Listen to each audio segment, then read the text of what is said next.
Jackelyn Shultz here with Talent Recap on the virtual red carpet of America's Got Talent. We just saw the first semifinals last night and the show was absolutely incredible. We will be talking to all the contestants today.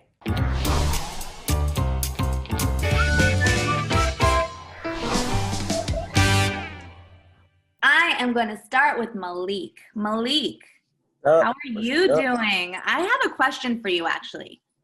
What can't you do? I don't even know how to answer that question. I don't know. Your performance last night was incredible. You can dance, you can play drums. Heidi asked you, can you sing? And you said, maybe. So are we going to hear some singing? Man, you never know. You might hear some type of vocal, creativity. But yeah, there's not there. That's the same question how you asked me. That's how I feel. There's almost nothing I can't do. It's just about putting it in the best comfortable way for me to like display it to the viewers. But yeah, I operate with that mindset. There's nothing I can't do. I just got to try it and put it in some creative ball and just go off with it. And then Howie said that he can see you as a big act in Vegas, or maybe even teaming up with some other acts like Brandon. Would you ever consider doing that? What would that show look like? Oh yeah, I can definitely. Not to boast myself up, but I can definitely see myself, performing in big shows, Vegas or anything. I just, it's like put me in the game, coach. That's it. That's my mentality. And definitely with Brandon or any contestant, I can see myself collaborating with. Like we all just, like me and Broken Roots have just been jamming naturally. I can see us doing something. I can see me and Alan Silva doing something. I can see me doing anything with any of the contestants. So have you been able to build those connections with the other contestants, even though during COVID, you're probably staying further apart than most seasons?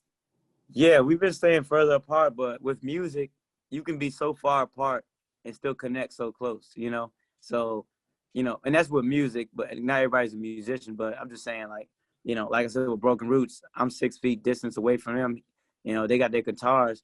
We can hear each other talk, and we just communicating, verbally or just musically, or I see Alan Silva, he's getting his coffee in the morning, always religiously getting that coffee, and I see him and we just start talking, and then I'm just spewing out ideas to him like, man, you should do this, you should fly out like this and just have the silk everywhere, even with the coffee everywhere. And he's just like, I know, man, I know. It's some of his ideas, I know. But yeah, it's just, yeah, we find ways to communicate with or without communicating physically. We're connected.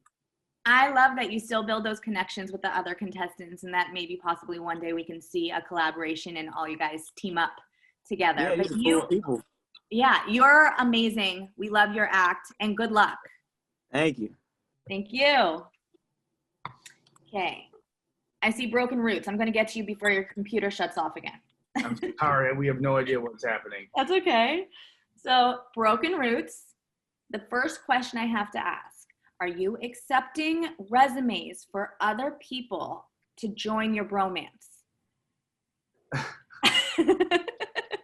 That's such a weird question. You just have such an amazing relationship together. You guys are like such good best friends. Is there room for someone else?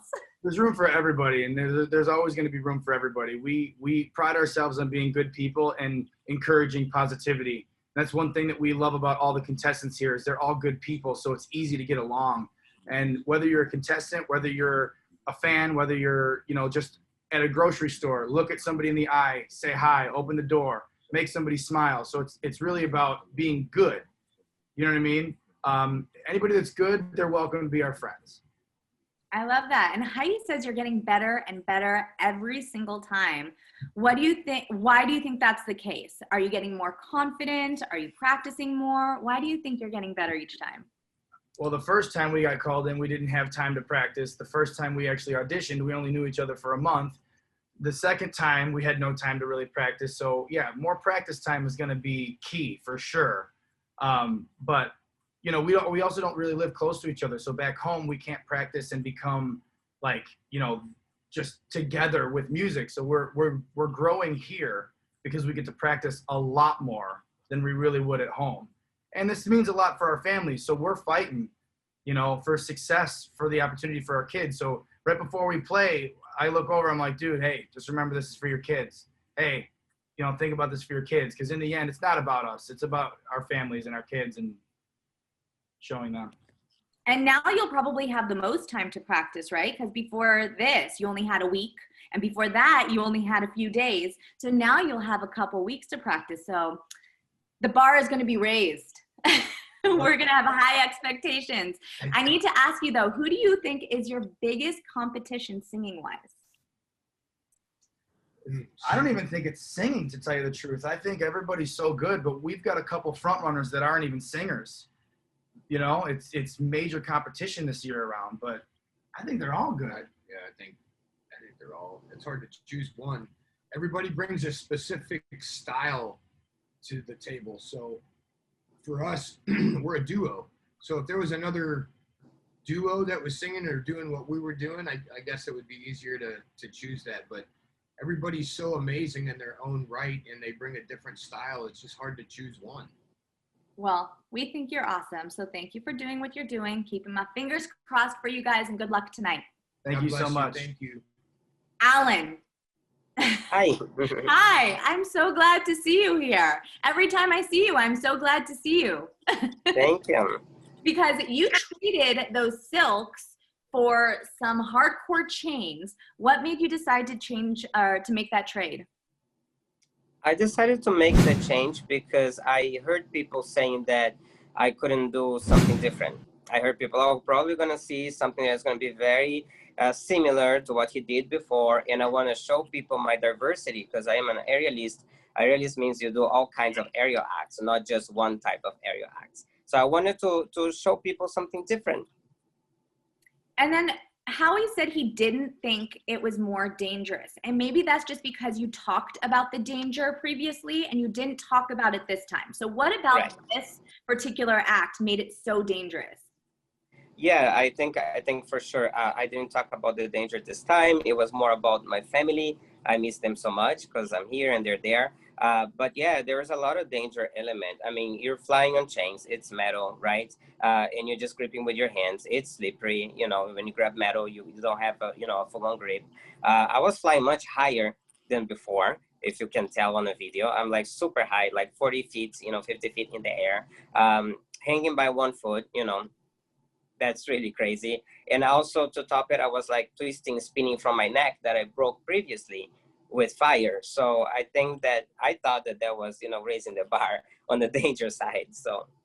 I mean, I have to tell you, I wouldn't do it. So I thought it was pretty dangerous. Thank you. But I loved it. It was amazing. And I love the switch out with the chain. So good luck to you. Thank you. Thank you. Hey, what are you doing tonight? Well, I think you should hit that subscribe button down below and then we can talk. We'll be right back.